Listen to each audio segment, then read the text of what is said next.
Dr. Michael Hudson is a renowned economist. He's a Wall Street analyst. He's a professor, and he's an economic advisor to countries. He's also the author of Super Imperialism, the economic strategy of the American empire. Recently, he's been outspoken on the global currency tensions, what some are calling a currency war. And this will be a key issue for world leaders at the G20 summit, which is coming up in South Korea. So we wanted to get his input. I want to thank you for joining us, Dr. Hudson. Now, we recently saw last month G20 leaders come to some kind of an agreement on not competitively devaluing their currencies, with details to come later at this G20 summit. But with no details and with no real way to enforce this, do you think it will be possible for them to reach a deal, and would it even matter?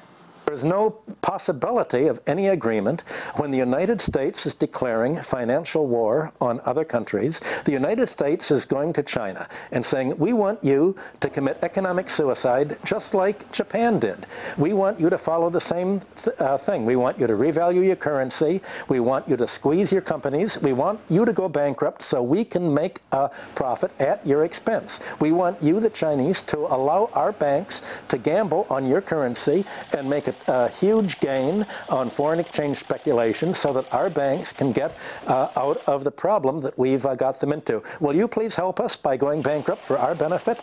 Well, you can imagine what the Chinese are saying. They're laughing. They're thinking, you know, are you guys joking?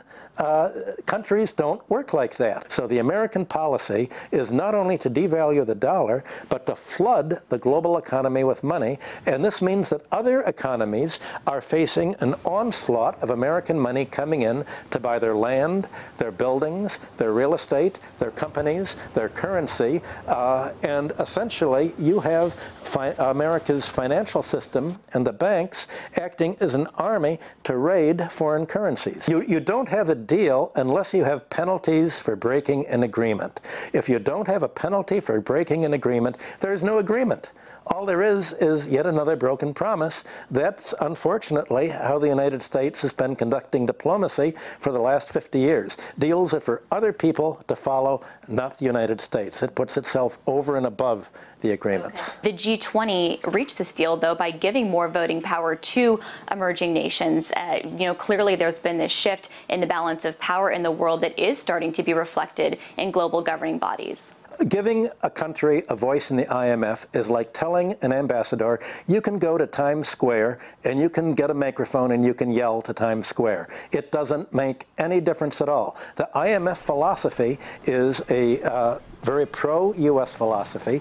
Only the United States has veto power within the IMF. The philosophy of the IMF is that in order to increase the economic surplus, you have to reduce living standards and you have to essentially impose austerity. What about the G20 then? Where does that fit in? It doesn't have a body of theory that is based on economic austerity for the rest of the world and a free lunch for the United States. U.S. President Barack Obama will meet with Chinese leader Hu Jintao on the sideline of the summit. And one of the main issues the U.S. has been pressing for is for China to revalue its currency, saying that it's been undervaluing its currency to boost exports.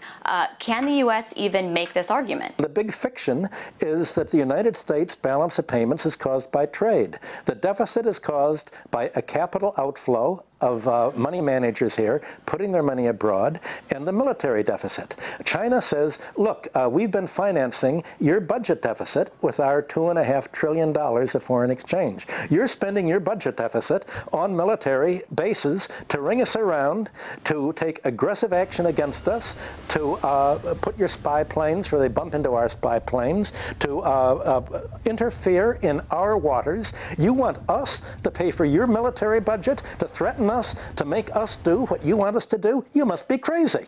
What leverage does the U.S. even have? It's the largest debtor nation in the world. China is the largest creditor nation in the world. The U.S. relies on China to finance its $14 trillion debt. How does President Obama have any leverage?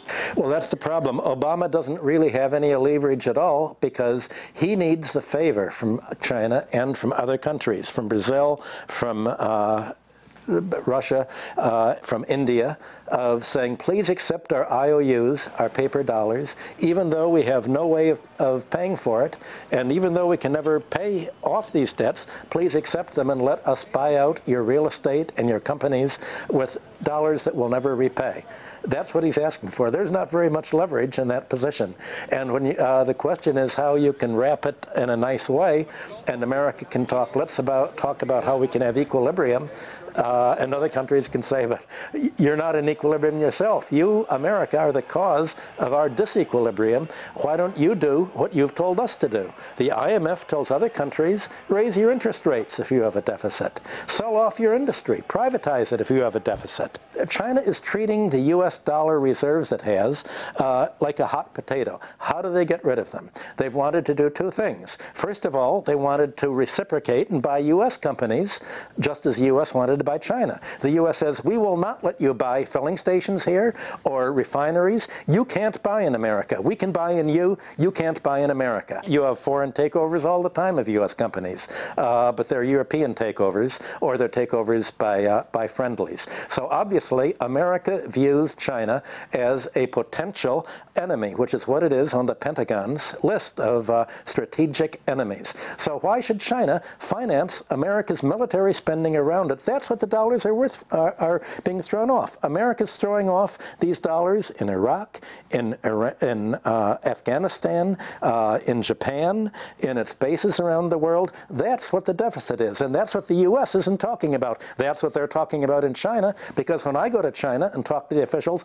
that's what we talk about. Is the U.S. hypocritical in its dealings with China when it doesn't even talk about quantitative easing while it's printing trillions of dollars? The U.S. has benefited from what is in effect a double standard because of the dollar standard. The U.S. debt is other people's asset. When you spend more than you get, then other countries end up with the dollars. The United States is the only country which has run a balance of payments deficit and has not raised its interest rate, and has not raised its taxes. Now, this is something that you also dealt with in your book, Super Imperialism, that the U.S. has been able to get other countries to finance its debt, to essentially finance its wars, the 50% of its discretionary budget that is devoted to defense. How has the U.S. maintained this? It happened largely by inertia. After World War II, the United States had most of the world's gold. And by 1950, the United States had 80% of the world's gold stock. So the dollar was as good as gold. Other countries began to accumulate dollars because until 1971, they could exchange them for gold. Once the United States stopped converting the dollars into gold, people really didn't have enough of a foreign currency to hold in their foreign reserve. There's no way in the world that America can ever pay the foreign government debt that it owes, because it's running a military deficit, a capital account deficit, and a trade deficit. So what is the point of any country holding more dollars in the central bank if it can never get paid? And there's a basic mathematical principle. A debt that can't be paid won't be. So other countries are trying to prevent getting more dollars, and they're trying to circumvent the dollar. That's why in the last month, China has negotiated currency swaps with Turkey, India, Brazil, Malaysia, Russia. That's what the meetings in Yekaterinburg were last year in Russia, to make the BRIC countries with their associated countries such as Iran and the Shanghai Cooperation Organization operate without using the dollar. So the effect of quantitative easing by the Fed is to turn the dollar into a pariah currency that everybody's trying to avoid because nobody wants them. You can't use them to invest in the United States because of the nationalism here. Other countries don't want dollars. What is the point of accepting more dollars? So then what is the future of the U.S. dollar as the reserve currency? It means that it's finished. Other countries, and basically all the countries at the G20 meeting that are coming up in Korea, realize that the dollar's era is over. The question is, how do you bury it in a way that is polite? You want to do it slowly. You don't want to do it suddenly. But very politely, they'll tell the U.S., your time is over. And what does this mean for the future of the U.S. as a global power? It will slowly shrink, because how can it support its military bases abroad if nobody will accept its dollars? How can it import from other countries if people won't accept dollars in excess of what the United States earns? The United States won't be able to buy other bonds or invest in other countries abroad, because the countries will not let other Americans or other investors using dollars buy their domestic currency to pay for exports or to pay sellers of these companies. So essentially the dollar will be a paper currency that can't be used. So the irony of this is that the Federal Reserve, in order to save banks that got into trouble by running crooked, dishonest operations, to save these banks, they're sacrificing America's position in the world. And when does this all come to a head? In Korea, at G20 meetings. I want to thank you so much for talking to us about this. Well, it's been a real pleasure. Thank you very much for having me on your show.